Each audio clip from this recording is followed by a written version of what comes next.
Hello my dear friends, welcome to my class. आज की class में हम करेंगे इलाइट थियरी। मेरे दिल में बहुत दिनों से आ रहा था कि मैं इलाइट थियरी करवाऊं, क्योंकि इसके क्वेश्चन मैं जो 1800 क्वेश्चन सीरीज करवा रही हूँ उसके अंदर पूछ रहे हैं। और मतलब इलाइट थियरी पे क्वेश्चन आने हैं हमारे यूजीसी नेट में, और पेपर का अभी टाइम बहुत कम बचा है। रील्स देखना बंद कर दो और क्लास देखो, ठीक है? वहाँ पे काम आएगी। और आई होप आपने फॉर्म भर दिया होगा, क्योंकि आज लास्ट डेट थी, ठीक है? तो आज हम स्टार्ट करेंगे इलाइट थियरी, पूरा समझेंगे कौन कौन से थिंकर हैं, किसने क्या बोला है, कहाँ से क्वेश्चन आएगा।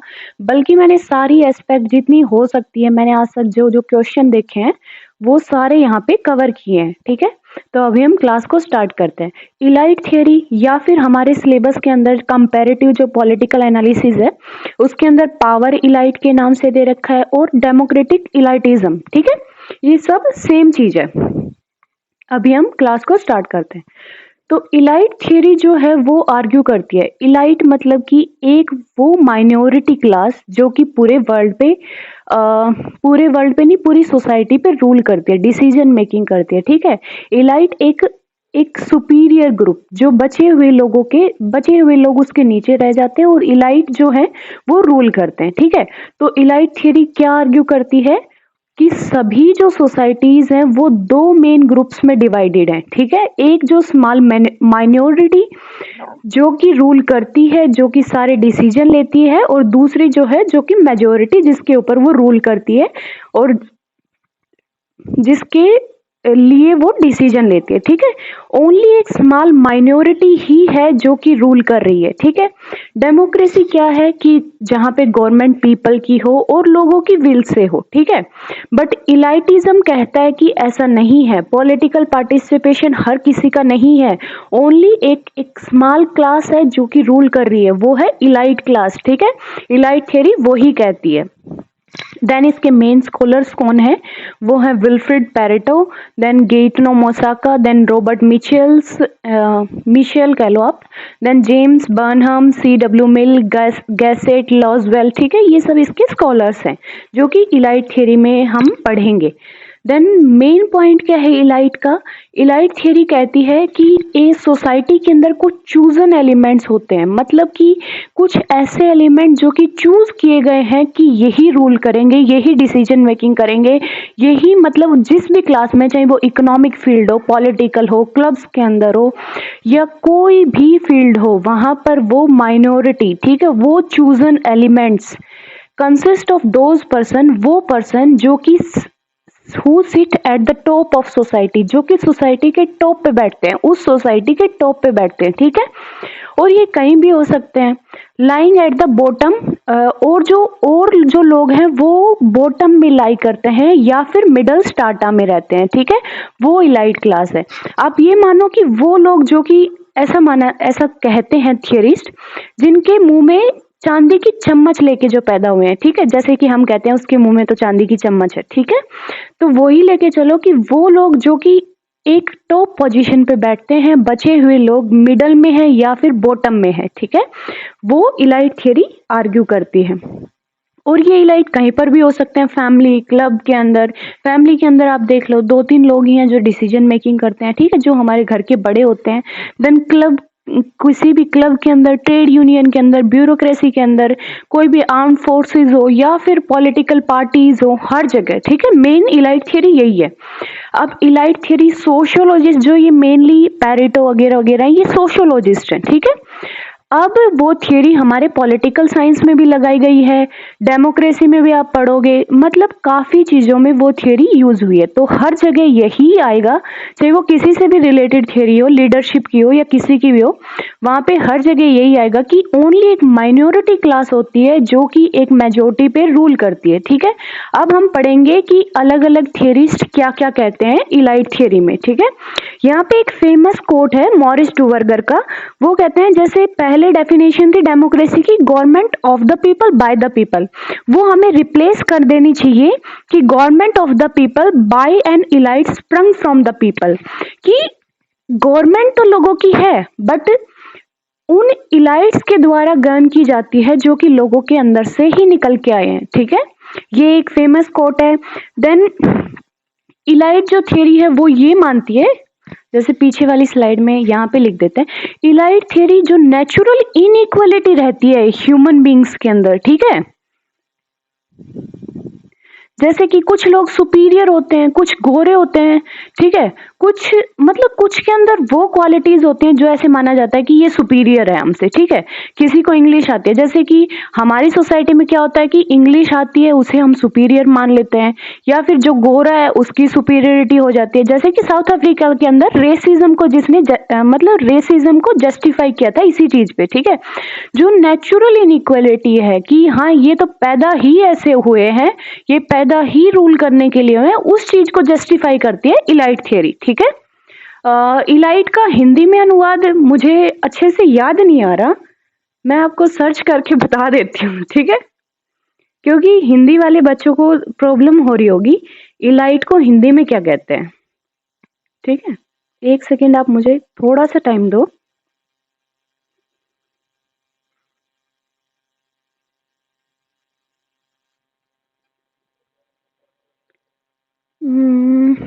क्या होगा इसमें, तो अभिजात वर्ग कुछ ऐसा लिखा हुआ है, बट इलाइट थियरी को एक और वर्ड है, मैंने कभी पढ़ा था, कुलीनतावादी जो होती है ना, मतलब हाँ कुलीन एकदम ठीक वर्ड है, ठीक है, हिंदी में जो कुलीनवाद जो है कि मतलब कुछ लोग सुपीरियर है, ठीक है, कुछ इंफीरियर है, उस चीज को जस्टिफाई करती है।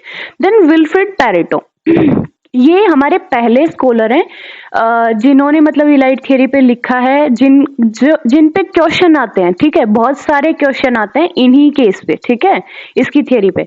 तो सबसे पहले जो उनकी थियरी है वो बेस है किस पे है, history is graveyard of aristocracy. उन्होंने ये उनका एक प्रिंसिपल था जिसके बेस पे उन्होंने थियरी बनाई है कि हिस्ट्री जो है वो ग्रेवयार्ड है किसकी, एरिस्टोक्रेसीज की, जो एरिस्टोक्रेटिक सोसाइटीज है उनकी ग्रेवयार्ड है, ठीक है। मतलब हिस्ट्री के अंदर भी यही होता आया है कि ओनली एक एरिस्टोक्रेटिक जो फैमिली है वो ही रूल कर रही है, एक एरिस्टोक्रेटिक माइनॉरिटी है वो रूल कर रही है, ठीक है। इस बेस पे उनका प्रिंसिपल, उनका एक बेसिक प्रिंसिपल है ये, ठीक है, जिसके ऊपर उन्होंने अपनी थियरी दी थी। देन उसके बाद उन्होंने सर्कुलेशन ऑफ इलाइट की थियरी दी थी। वो कहते हैं कि कुछ गवर्निंग इलाइट होते हैं, कुछ नॉन गवर्निंग इलाइट होते हैं, ठीक है, कि अभी कोई इलाइट गवर्न कर रहा है, कुछ उसके अपोजिशन में बैठे हैं, कुछ उनके काउंटर इलाइट हैं, ठीक है, तो वो सर्कुलेट होते रहते हैं। यहाँ पे जब गवर्निंग इलाइट हटेंगे तो वो जो नीचे थे वो आ जाएंगे इलाइट के रूप में, वो पावर में एक्सरसाइज करेंगे, ठीक है। तो उन्होंने सर्कुलेशन ऑफ इलाइट थियरी दी थी, और यहाँ पे जितने भी स्टेटमेंट लिखी हुई है ये माइंड में बैठा लो कि सब पे क्वेश्चन बना हुआ है, ठीक है। पहले मैंने इसलिए सारी स्टेटमेंट वो सब इंपॉर्टेंट डाली हैं कि आपको कोई प्रॉब्लम ना हो, इलाइट थियरी पे कोई क्वेश्चन आ जाए तो, ठीक है। देन उसके बाद है ही गेव 6 रेजिड्यूज। उन्होंने कुछ रेजिड्यूज मतलब कुछ क्वालिटीज बताई है, ठीक है, जो एक इलाइट को इलाइट बनाती है, ठीक है, ताकि वो पावर में रहे, अपने आप को पावर में ले जा सके, ठीक है। तो वो 6 रेजिड्यूज बताए थे उन्होंने, और बहुत इंपॉर्टेंट है, क्वेश्चन में कई बार पूछे गए हैं कि इनमें से कौन सा रेजिड्यू नहीं है, कौन सा है, कौन सा उन्होंने इंपॉर्टेंट अपने थियरी के अंदर इंपॉर्टेंस दी है, ठीक है, ज्यादा। तो सबसे पहला जो रेजिड्यू है वो है कॉम्बिनेशन का।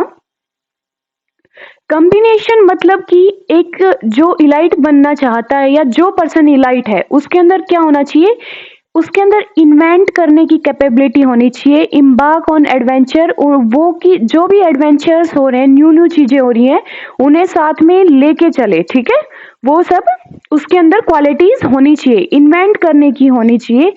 देन नेक्स्ट है परसिस्टेंस ऑफ प्रिजर्वेंस, की उसके अंदर एक निरंतरता की दृढ़ता हो, ठीक है, वो हार ना माने, एक दृढ़ता बनी रहे कि मैं निरंतर रहूंगा उस चीज के अंदर। To consolidate it and make sure, कि वो अपनी पोजीशन को कंसोलिडेट करे और उस पर टिका रहे, श्योर रहे, ठीक है।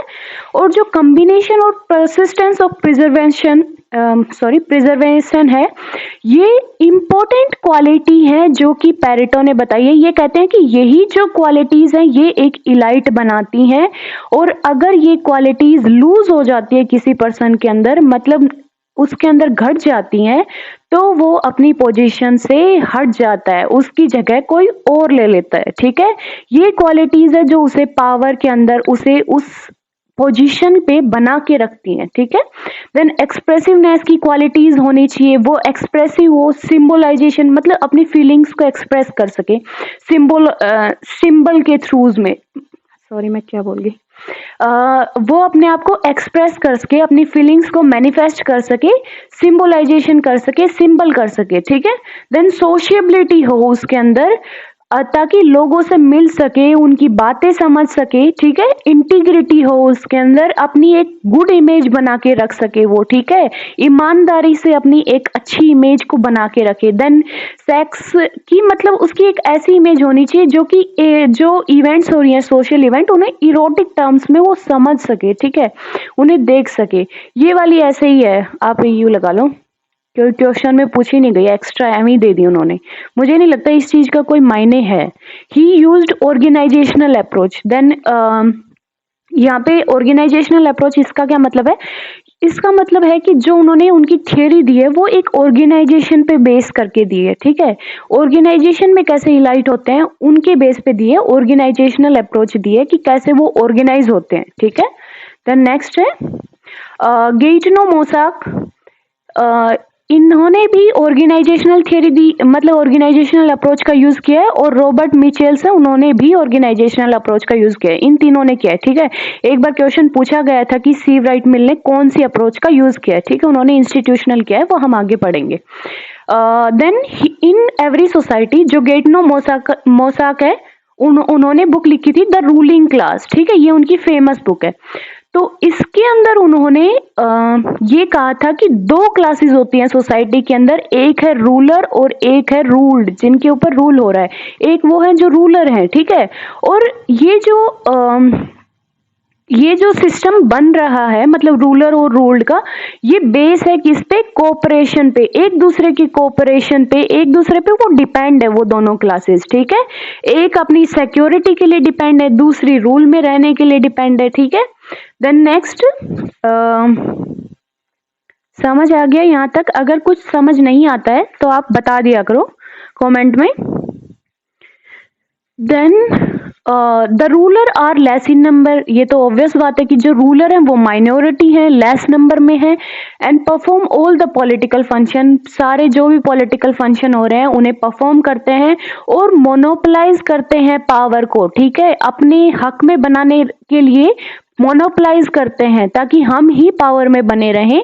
And enjoy advantage and fill out a legal and moral find out a legal and moral basis, कि वो पावर में बने रहें, उसके लिए वो एक मोरल और लीगल बेस ढूंढते हैं, ताकि वो अपनी पावर को लेजिटिमाइज कर सकें कि हाँ हम पावर में हैं, ये रीजन है, ये लीगल है, ठीक है, और हम मतलब वो इलाइट क्लास अपने आप को वहां लेजिटिमाइज कर दे, ठीक है। यहाँ पे उन्होंने जो मोसाका है, उन्होंने इस चीज को कहा है कि ये पॉलिटिकल फॉर्मूला है जो कि इलाइट्स यूज करते हैं, ठीक है, पावर में रहने के लिए। देन उन्होंने द रूलिंग क्लास लिखी है, ये हो गया हमारा। देन द रॉबर्ट मिचेल्स, ये मिशेल का हो, ठीक है, हमारी मैम ना एक मिचेल्स कहती थी, तो मेरे मुंह में ना वही चढ़ा रहता है, मिचेल्स निकल जाता है, मिशेल। रॉबर्ट मिशेल है, इन्होंने आयरन लॉ ऑफ ओलिगार्की किया है, इन्होंने पॉलिटिकल पार्टीज पे लिखा है मेनली, ठीक है, इनकी पॉलिटिकल पार्टीज, आगे बुक का कुछ नाम है, बड़ा सा है, मुझे अभी फिलहाल याद नहीं है। तो जो पॉलिटिकल पार्टीज, आगे आप देखना, उसका कमेंट में मेंशन करना, ठीक है, ताकि सभी को पता लगे। तो जो पॉलिटिकल पार्टीज ये बुक लिखी है, इसके अंदर उन्होंने अपनी एक लॉ दी है, आयरन लॉ ऑफ ओलिगार्की, ठीक है। इसका क्या मतलब है? इसका मतलब है कि कोई भी ऑर्गेनाइजेशन हो, उसके अंदर एक ओलिगार्कियल एलिमेंट रहता है। ओलिगार्कियल मतलब कि एक ऐसी ग्रुप बन जाता है जो कि मेनली सब कुछ डिसीजन लेता है, ठीक है, सारा डिसीजन वही लेता है, वो एक ओलिगार्कियल एलिमेंट होता है, ठीक है, कि मतलब उसी की चलती है, नॉर्मल भाषा में आप ये कहते हैं उन्हीं की चलती है, ठीक है। तो एक आयरन लॉ ऑफ ओलिगार्की कही है उन्होंने, चाहे छोटी ऑर्गेनाइजेशन हो चाहे बड़ी ऑर्गेनाइजेशन हो, आयरन मतलब वहां पे ओलिगार्की हो जाएगी, ठीक है। तो एक ओलिगार्की एग्जिस्ट करती है हर ऑर्गेनाइजेशन के अंदर, ये रॉबर्ट मिशेल का कहना था। Then talk about the mass mind, वो कहते हैं, वो मास माइंड की बात करते हैं, ठीक है। तो इसका मतलब है कि जो रॉबर्ट मिशेल थे, वो कहते हैं कि जो माइनॉरिटी क्लास है, जो इलाइट क्लास है, वो रूल क्यों कर रही है? वो इसलिए रूल कर रही है क्योंकि जो मेजोरिटी पीपल है वो इंडोलेंट हैं, एपैथेटिक हैं, पॉलिटिकल न्यूट्रल हैं, ठीक है। उनकी वजह से जो माइनॉरिटी क्लास है वो रूल कर पा रही है, ठीक है। तो और जो लोगों का, नॉर्मल लोगों का माइंड है, उन्होंने उन्हें मास माइंड कहा है, ठीक है। यहाँ पे क्रूशियल टर्म्स मैंने इसलिए डाली हैं ताकि पेपर में आए मास माइंड का कॉन्सेप्ट किसने दिया है तो आप कर सकें, ठीक है। देन समझ आ गया ना। यहाँ पे वो कहते हैं कि जो नॉर्मल लोग हैं, जो मासेस हैं, वो पॉलिटिकल न्यूट्रल हैं, एपैथेटिक हैं, ठीक है, उन्हें समझ नहीं है, इंडोलेंट है, वो भोले हैं, और वो मास माइंड है, उसी की वजह से जो इलाइट क्लास है वो रूल कर पा रही है, ठीक है। Then he also uses organisational approach, ये समझ गए आप। देन ओर्टेगा वाई गैसेट, उन्होंने जो अपनी थियरी दी है, he developed his theory of political elite based on his superficial reference to the dogma of masses, ठीक है। And it is the people who create the elite by reposing their faith in and by rendering their support to the minority. ये कहते हैं कि only जो लोग हैं वो ही इस माइनॉरिटी को क्रिएट करते हैं, ठीक है, उनके अंदर अपना फेथ दिखाते हैं और उस वजह से वो इलाइट क्लास बनती है, ठीक है। ये ओनली डोगमा है मासेस का जिसकी वजह से वो इलाइट क्लास रूल कर पा रही है, ठीक है। और जो गैसेट है उनका कहना है कि एरिस्टोक्रेसी हर सोसाइटी में होगी, आप बिना एरिस्टोक्रेसी के नहीं जी सकते, ठीक है, उनका ये कहना था। ओके, हम पहुंच गए हैं जेम्स बर्नहम में। आपको समझ आया ना ओर्टेगा गैसेट का? आई थिंक बता दिया मैंने, और कुछ बचा नहीं है। बट आपको कोई इश्यू हो ना तो आप बता दिया करो, नेक्स्ट क्लास में मैं वो ले लूंगी, ठीक है। देन जेम्स बर्नहम ने कहा है कि according to him elite power lies in the control over the principal means of production. जो जेम्स बर्नहम है ये इकोनॉमिक अप्रोच का यूज करते हैं, और ये मतलब मार्क्स से लेते हैं ये अप्रोच, वैसे ये मार्क्सवादी नहीं है, ठीक है। तो जेम्स बर्नहम कहते हैं कि जो भी इलाइट क्लास है वो इसलिए बन पाई है क्योंकि उनका कंट्रोल है इकोनॉमिक जो मीन्स है प्रोडक्शन के, डिस्ट्रीब्यूशन के, तो उसकी वजह से इलाइट पावर है, इलाइट्स के पास पावर है, इलाइट रूल कर पा रहे हैं, ठीक है। उन्होंने अपनी थियरी का बेस ये बनाया था। देन इकोनॉमिक अप्रोच ये हम कर चुके। देन सी राइट मिल जो है इन्होंने कहा है कि जो इलाइट है वो इंस्टीट्यूशनल लैंडस्केप की वजह से है, ठीक है। सी राइट मिल इंस्टीट्यूशनल अप्रोच का यूज करते हैं। Power is attribute of institution, ठीक है। सी राइट मिल इंस्टीट्यूशनल अप्रोच का यूज करते हैं और ये कहते हैं कि जो इलाइट है वो प्रोडक्ट किसका है? इंस्टीट्यूशनल लैंडस्केप का, ठीक है। इनका कहना है कि जो भी इंस्टीट्यूशन में हायर पोस्ट रहती है, ठीक है, जो उन पे कमांड करता है वो इलाइट बन जाते हैं। तो इलाइट एक मासेस की डॉक्ट्रिन नहीं है, ये इंस्टीट्यूशनल लैंडस्केप की वजह से है, ठीक है, कि मतलब इंस्टीट्यूशन की ही शेप ऐसी है कि मैनेजर एक बैठा रखा है आपने, और वहां पे वो एक जो है उसके पास सारी अथॉरिटी है, ठीक है। तो इंस्टीट्यूशन की शेप, उसका लैंडस्केप, उसकी हिरार्की ऐसी है कि वहां पे फिर वो इलाइट क्लास बन जाती है। According to him power is attribute of institution, is लगाना यहाँ पे, ठीक है, कि पावर जो है वो एट्रीब्यूट है इंस्टीट्यूशन का, इंस्टीट्यूशन की वजह से पावर है, ठीक है, ये कहना है इनका। देन एक यहाँ पे क्लासिफिकेशन आता है, फाइनर का मॉडल वहां पे पूछते हैं, ऐसे फाइनर, तो वहां पे क्लासिफिकेशन आता है कि किसने क्लासिफाई किया था। तो जो ऐसे फाइनर हैं उन्होंने ऑरेंज सिमली, मतलब ऑरेंज का जो एग्जाम्पल है, SIMILE शायद, सिमली मतलब कि रूप देना, ठीक है, जैसे एक मुहावरा हम पढ़ते थे कि उसको उसका रूप दे दिया, तो ऑरेंज के रूप में उन्होंने समझाया है कि कैसे इलाइट जो पॉलिटिक्स है, जो पॉलिटिकल इलाइट है वो कैसे काम करते हैं, ठीक है। तो इनका कहना था कि जैसे ये ऑरेंज कंसिडर कर लो आप, गोल वाला, ठीक है, और इसके अंदर जो है वो सोसाइटी है, बाहर जो आ गए वो इलाइट्स हैं, ठीक है। तो जो इलाइट हैं जो कि इस वाटर लाइन से बाहर हैं, जो ये वाटर लाइन है, मतलब एक ऑरेंज को आप पानी में डुबाओ, ठीक है, तो कुछ ऊपर रह जाती है ऑरेंज, कुछ नीचे डूब जाती है, ठीक है। तो जो ऊपर जो रह जाते हैं वो गवर्निंग इलाइट है, जो नीचे डूब जाते हैं पानी के अंदर, जो श्रिंक हो जाते हैं, वो काउंटर इलाइट है, ठीक है। एक ना एक दिन वो उन्हें रिप्लेस करेंगे, ठीक है। इनका ये कहना था, आपस में ये रिप्लेस होते रहते हैं। और ऑरेंज का मॉडल दिया था, ये भी याद रखना, एक बार क्वेश्चन में पूछा गया था, किसने दिया था, इससे फाइनल ने, ठीक है। देन ये पॉलिटिकल इलाइट का मॉडल है, उन्होंने कहा था ये गवर्निंग इलाइट कभी ना कभी काउंटर इलाइट बनेंगे, और काउंटर इलाइट उठ के यहाँ से गवर्निंग इलाइट बन जाएंगे, ठीक है। तो एक सर्कुलेशन होता रहता है इनके बीच में। देन समझ आ गया ये, अगर कोई इश्यू है इसमें समझ लेना मुझसे।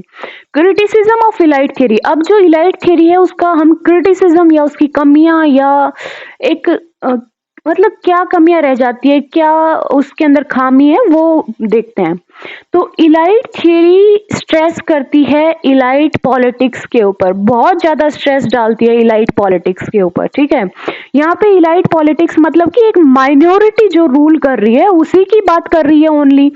यहाँ पे जो मिडल मैन है या मिडिल क्लास है या फिर जो वर्कर क्लास है जिसके पास भी पावर होती है, उसका तो कोई रोल दिखाती ही नहीं है, ठीक है, elite theory. Then elite take a wrong view of power, power का एक रॉन्ग व्यू ये मतलब देते हैं। ये कहते हैं कि पावर एक नॉर्मल लोगों के मतलब सॉरी पावर एक इलाइट लोगों के पास ही होती है, ठीक है, बट ऐसा नहीं है। नॉर्मल लोगों के पास, सिविल सोसाइटी के पास भी पावर है, एनजीओज हैं। आजकल पावर कोई एक हाथ में नहीं है, पावर हर किसी के पास है, ठीक है। देन नेक्स्ट है, it justify the politics of manipulation and secrecy. ये जस्टिफाई करती है कि जो पॉलिटिक्स है मैनिपुलेशन की और सीक्रेसी की, जैसे कि इलाइट थ्योरी मानती है कि जो इलाइट होते हैं वो आपस में ही सर्कुलेट करते हैं, ठीक है, आपस में ही उनके बीच में मतलब ये रहता है कि हाँ अब हम बन गए, अब अगली बार तुम बन जाना, ठीक है। ये मान लो जैसे कि कांग्रेस और बीजेपी कभी ये मान ले कि अब हम अलायंस कर रहे हैं इसलिए हम गवर्नमेंट बना लेते हैं, अगली बार तुम बन जाना, ठीक है। इस टाइप से कि मतलब मैनिपुलेशन और सीक्रेसी की उसके अंदर ये पॉलिटिक्स जस्टिफाई करती है। देन इलाइट थ्योरी और पॉलिटिक्स प्योर भी होती है, आप इसका क्रिटिसिज्म ऐसे कह सकते हैं, पॉलिटिक्स प्योर भी होती है, एक नॉन वायलेंट मीन्स या फिर एक ट्रूथनेस के ऊपर भी बेस हो सकती है। जैसे कि जो गांधी जी की पॉलिटिक्स थी वो प्योर थी, उन्होंने झूठ को और वॉयलेंस को कंडेम किया था, ठीक है, अहिंसावादी जो कहते हैं हम। और वो जो पॉलिटिक्स है उसको तो इन्होंने कंसिडर किया ही नहीं है। Then elite theory presents a wrong equation of relationship between leader and the follower. जो इलाइट थ्योरी है वो एक रॉन्ग इक्वेशन देती है लीडर और उसके फॉलोवर्स के ऊपर, ठीक है। यहाँ पे लीडर मोटिवेट भी करता है फॉलोवर्स को। विदाउट लीडर आप क्या समझोगे, एक लीडर नहीं होता तो क्या मूवमेंट हो पाएंगे या कुछ भी हो पाएगा एक लीडर के बिना, ये बताओ। तो एक जो मोटिवेशन है कि एक वैसे रिलेशनशिप होता है लीडर और फॉलोवर के बीच में, इमोशनल रिलेशनशिप, ठीक है, तो उस चीज को तो ये कंसिडर करते ही नहीं है, ओनली कहते हैं इलाइट रूल कर रहे हैं, ठीक है। ये सब इसका क्रिटिसिज्म है। अगर कुछ आपको समझ नहीं आता है थियोरी के अंदर तो आप कमेंट में मेंशन कर दिया करो, नेक्स्ट क्लास में मैं आपके डाउट जरूर ले लूंगी। और पढ़ने लग जाओ, पेपर में ज्यादा दिन बचे नहीं है, अगर पेपर को क्लियर करना है तो पढ़ लो, शॉर्ट्स देखना बंद कर दो, ठीक है। अभी हम इसी नोट के साथ क्लास को एंड करते हैं। Thank you.